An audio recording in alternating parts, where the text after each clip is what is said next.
So this is the opportunity where you're able to drop fruit, but get everything in unison on ripening. Because now remember, just like human beings, some are struggling and running way behind, and others are way ahead. So what you're doing is looking at the grape colors, the clusters, and the ones that are all green, maybe those are the ones you drop. And then the ones that are all totally purple, you drop them. And then you leave the ones that are more uniform, half and half.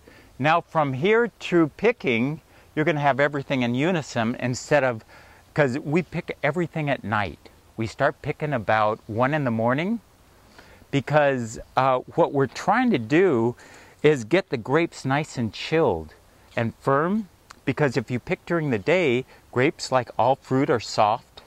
And what they're going to do is you put them in a tote with 1,000 pounds of other grapes, they're going to mush down. When they mush down, they're going to create liquid. Oxygen wants to turn everything brown. Bacteria loves heat and loves sugar. It's going to start propelling on you. When you get it back to the winery, then the winemaker has to kind of take 2 steps back to solve problems before he starts creating his wine. So if we could pick them at night, but you have to have all unison in levels of sugars and acids. So that's what we're doing now, is creating that time when harvest comes. Now we could go through and pick them under banks of lights. We'll start picking at 1 in the morning when they're nice and chilled, and pick till about 11 o'clock when it starts getting warm here.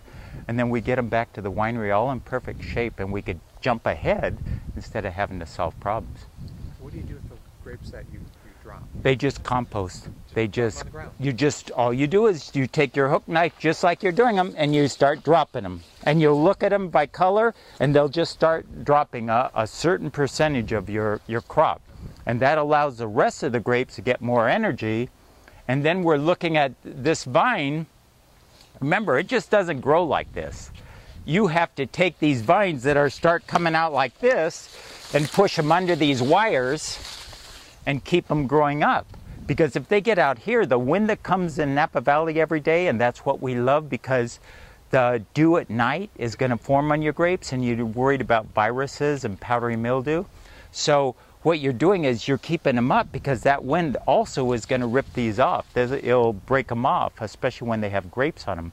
So you keep tending them up through here, but that creates a lot of hand work, and they'll attach theirself with these tendrils up here. And then what we're going to do is give them a haircut at top to keep all the intensity and all the energy down here on the grapes where you want it. So also, people don't realize that this vine, it'll grow higher. But that means that this one, if this is higher than the width of this aisle, this one is going to shade this one.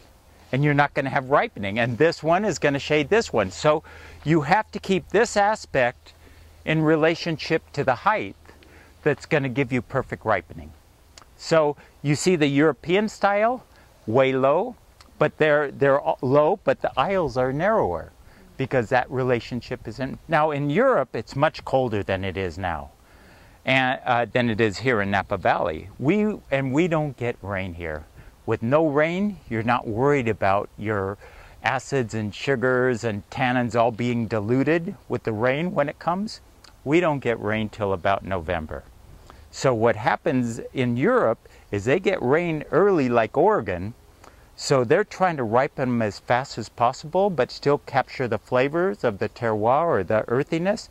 So they grow them down lower, and you'll see our clusters at this level. Theirs are down here, and I'll show you one over here. Now down here, they're going to get the influence of the heat off of the ground to help ripen them.